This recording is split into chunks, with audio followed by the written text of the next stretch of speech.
Hola niños, ¿cómo están? Bienvenidos a otro video del Crey Martín López para Quinto B. Soy el profe Adrián y seguimos con nuestra modalidad de distancia.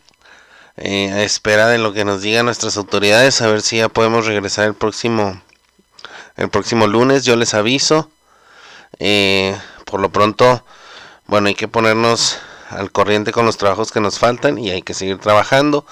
Vamos a ver algo de historia en este día. Vamos a hablar de los federalistas y centralistas.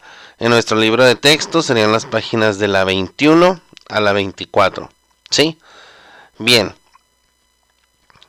La independencia, vamos a recordar, fue posible gracias a un acuerdo de distintos grupos políticos. Por un lado, Agustín de Iturbide, que durante mucho tiempo estuvo del lado de los realistas, de los españoles, de los conservadores, estaba peleando con el último bastión insurgente, con Vicente Guerrero. Nada más que se dieron cuenta los dos que querían lo mejor para el país, ¿verdad? Los dos querían lo mejor para el país. Entonces, Agustín de Iturbide le manda a hablar, lo cita en Acatempan, y ahí llegan a un acuerdo de parar la lucha y de unir fuerzas para lograr la independencia. De esta coalición sale el Plan de Iguala, que era un documento en el que decía cómo se iba a proceder después de separarse de España, ¿verdad? Una de las cosas que mantenía ese documento era que el nuevo territorio se iba a convertir en una monarquía constitucional. Suena medio raro, pero vamos a explicar de qué se trata. La monarquía le suena a qué, pues a rey, ¿verdad? Pero constitucional, pues suena a constitución, entonces como que se contraponen. Y no, ahora hay más, hay varios ejemplos de este tipo de monarquía, como por ejemplo Inglaterra, España, en la actualidad, que tienen un rey, sí, pero se gobierna en base a una constitución. El rey no puede hacer su voluntad plena porque tiene una constitución en la que se marcan en las leyes y lo que se puede y no se puede hacer. También esa constitución y la monarquía constitucional pues habla de una división de poderes. No todo el poder recae en el rey, sino que va a haber una cámara de diputados, un congreso que va a encargarse de hacer las leyes, de votarlas y todo eso. También señalaba que iba a haber distintos tribunales de justicia. No se iba a hacer nada más la voluntad del rey, sino que había otras instancias para poder gobernar. El plan de Iguala dividía el territorio en estados, y fue cuando México tuvo su máxima extensión territorial, ¿verdad? Desde los territorios que ahora están en Estados Unidos, California, Nuevo México, Arizona, hasta Centroamérica, Guatemala, Honduras, Nicaragua, hasta Costa Rica. Entonces, aquí es donde se forma el imperio mexicano, o la monarquía, después de ser gobernados por España. El problema es que no todo resultó como querían. Por ejemplo, una de las cosas que señalaba el plan de Iguala era que para gobernar se iba a traer a un príncipe de España. Entonces, muchos se quedaron así como que, caray, pues no nos acabamos de independizar de España, ¿por qué vamos a traer a otro a gobernar de ese mismo país?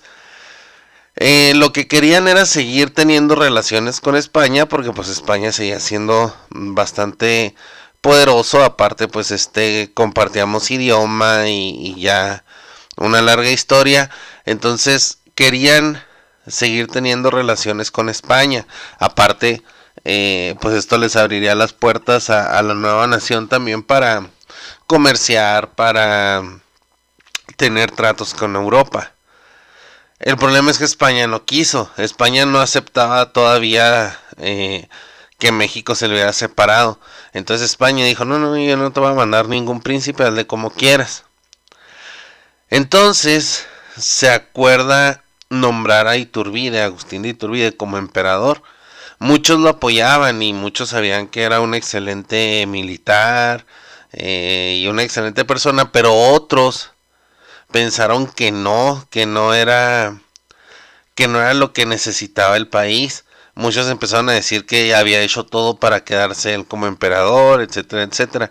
Entonces empezó a haber muchos problemas. Iturbide también empezó a hacer cosas que disgustaron todavía más a la gente, como por ejemplo encarcelar a algunos diputados que estaban en su contra. Entonces crecieron y crecieron los problemas, incluso hubo revueltas, se empezaron a levantar otra vez en armas algunos ex insurgentes, como el mismo Vicente Guerrero, Nicolás Bravo, y Iturbide dijo, no, ¿saben qué? O sea, yo ya lo que no quiero es estar peleando, mejor renuncio, y se fue del país.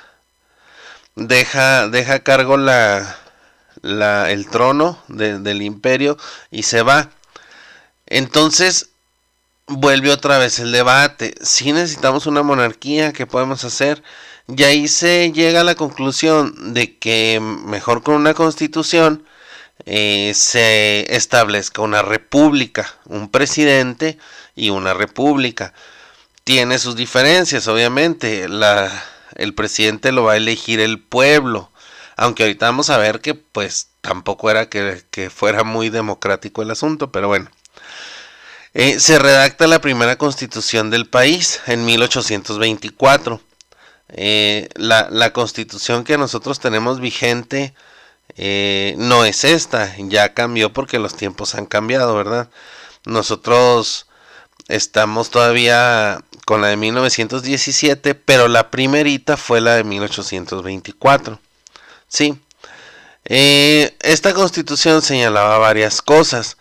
Por ejemplo, que las provincias se convertían en estados. Ya estaba el estado de Chihuahua, el estado de Durango. No exactamente como los tenemos ahorita.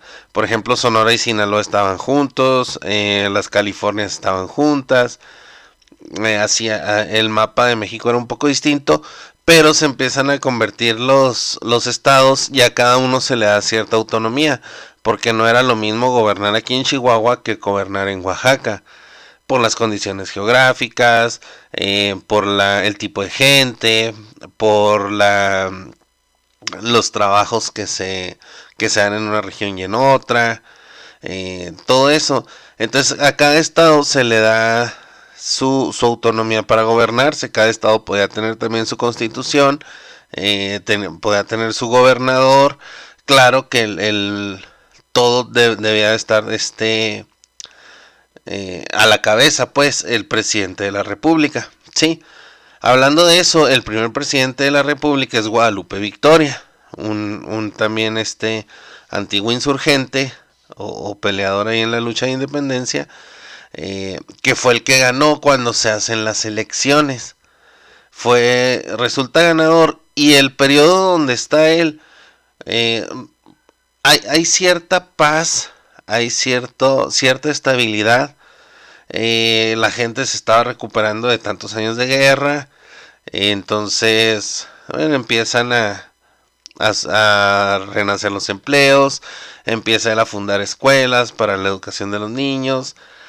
Por la estabilidad logra pedir algunos préstamos a otros países para hacer todas estas mejoras. El que entra después de él es Vicente Guerrero. Vicente Guerrero gana las siguientes elecciones, pero le pasó lo mismo que Iturbide. Muchos decían, no, pues era lo que querían desde un principio.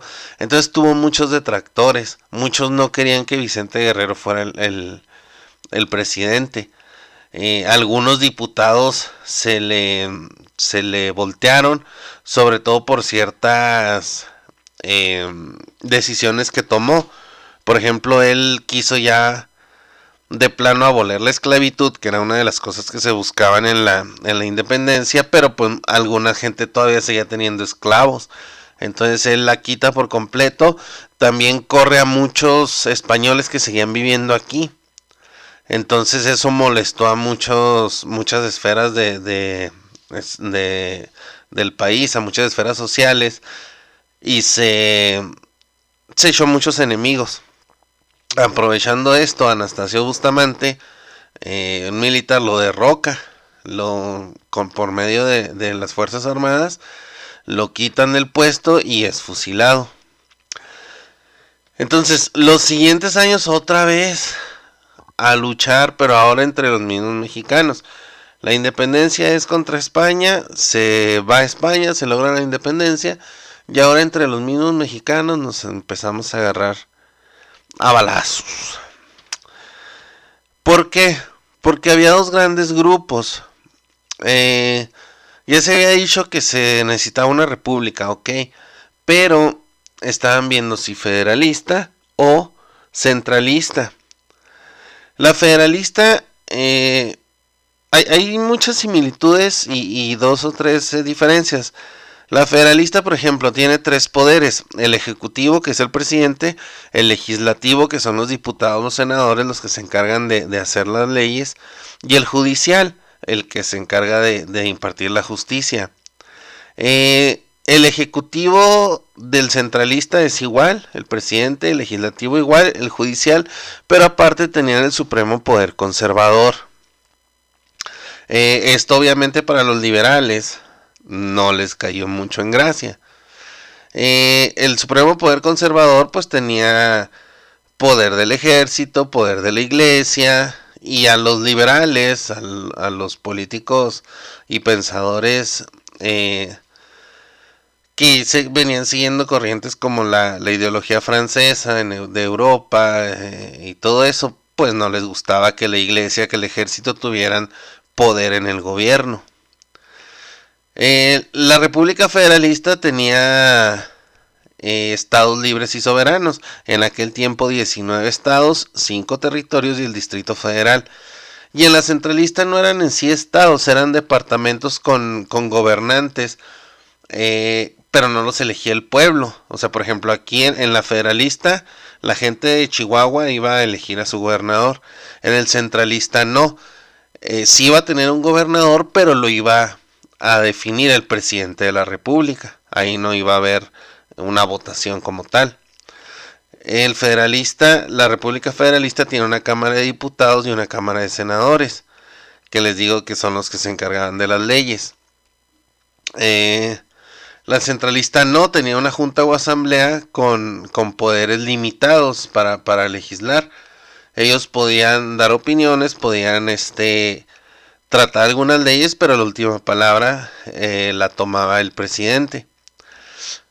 Y para las votaciones y eso, en la República Federalista podían votar todos los adultos varones, todos los hombres adultos podían votar. Las mujeres no, las mujeres estamos hablando de que hasta mucho tiempo después, más de 100 años después, es cuando empiezan a votar las mujeres. Se supone que era una práctica nada más para los hombres, y en la centralista también eran nada más los hombres, pero aparte se definía el número de electores por el dinero que poseían. O sea, alguien rico podía, digamos que sus votos valían más que alguien que no tuviera trabajo, ¿sí? Entonces, bueno, esas son algunas diferencias entre las repúblicas. Aquí podemos ver, primero la República Federalista duró de 1824 a 1835. Ahí se cambia por República Centralista hasta la invasión de Estados Unidos. Eso ya lo veremos después. Y ya de ahí en adelante se recupera la República Federalista hasta el 53, que volvemos al imperio, pero esa es otra historia. Sale. Bueno, niños, ahí les mando el trabajo del día de hoy. Por lo pronto, pues disfruten este fin de semana, este frío fin de semana, hay que abrigarse. Yo les aviso si ya regresamos. Y pórtense bien, sale. Cuídense y nos vemos. Bye.